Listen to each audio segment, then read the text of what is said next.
നമസ്കാരം.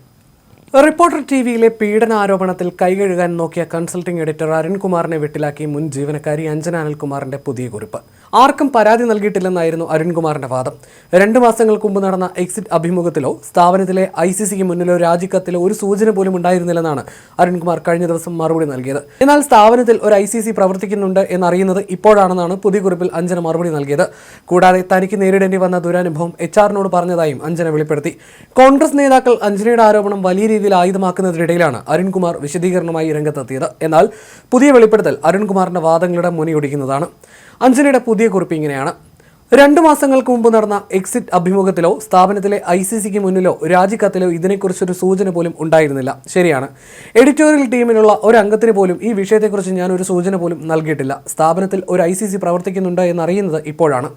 എന്തെങ്കിലും HR-നോട് പറയണമെന്നാണ് പഠിപ്പിച്ചിട്ടുള്ളത്. അങ്ങനെയാണ് എല്ലാ കാര്യങ്ങളിലും ചെയ്തിട്ടുള്ളത്. രാജിവെക്കുന്ന വിവരം അറിയിക്കാനായി സീനിയർ HR-നെ വിളിച്ചു, മെസ്സേജ് അയച്ചു. രണ്ടിനും മറുപടിയില്ലായിരുന്നു.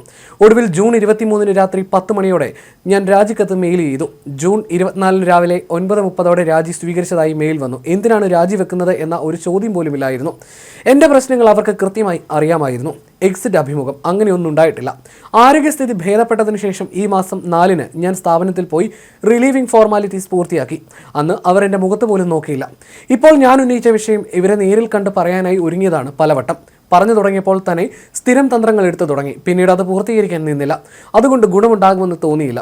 It's okay, it happens, I can understand എന്ന റെഡിമെയ്ഡ് വാക്കുകൾക്കപ്പുറം ഒന്നും നടക്കില്ല. ഇപ്പോൾ ആ സ്ഥാപനത്തിൽ ജോലി ചെയ്യുന്നില്ല. അതുകൊണ്ട് തന്നെ ഇനി ഒരു പരാതി അവിടെ നൽകുന്നതിൽ അർത്ഥമുണ്ടെന്ന് തോന്നുന്നില്ല.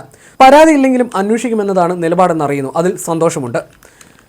ഇനിയും ഒരുപാട് പേർക്ക് പ്രശ്നങ്ങൾ പുറത്തു പറയാനുള്ള അവസരങ്ങൾ ഒരുങ്ങട്ടെ എന്ന് പറഞ്ഞാണ് അഞ്ജന കുറിപ്പ് അവസാനിപ്പിക്കുന്നത്. വിവാദത്തിൽ അരുൺകുമാർ കഴിഞ്ഞ ദിവസം മറുപടി നൽകിയത് ഇങ്ങനെയായിരുന്നു: 74% വനിതകൾ ജോലി ചെയ്യുന്ന മാധ്യമ സ്ഥാപനമാണ് റിപ്പോർട്ടർ. 2 മാസങ്ങൾക്ക് മുമ്പ് നടന്ന എക്സിറ്റ് അഭിമുഖത്തിലോ സ്ഥാപനത്തിലെ ICCക്ക് മുന്നിലോ രാജിക്കത്തിലോ ഒരു സൂചന പോലും ഉണ്ടായിരുന്നില്ല. നിയമ നടപടിയല്ല, താക്കീത് മതി എന്നാണ് ഇപ്പോൾ ആവശ്യപ്പെടുന്നതെങ്കിലും ഞങ്ങളുടെ പഴയ സഹപ്രവർത്തകയ്ക്ക് നേരിട്ടതായി പറയപ്പെടുന്ന ദുരനുഭവത്തെക്കുറിച്ച് പരാതി ഇല്ലെങ്കിൽ പോലും അന്വേഷിക്കാമെന്നാണ് എൻ്റെയും എഡിറ്റോറിയൽ ടീമിൻ്റെയും നിലപാട്.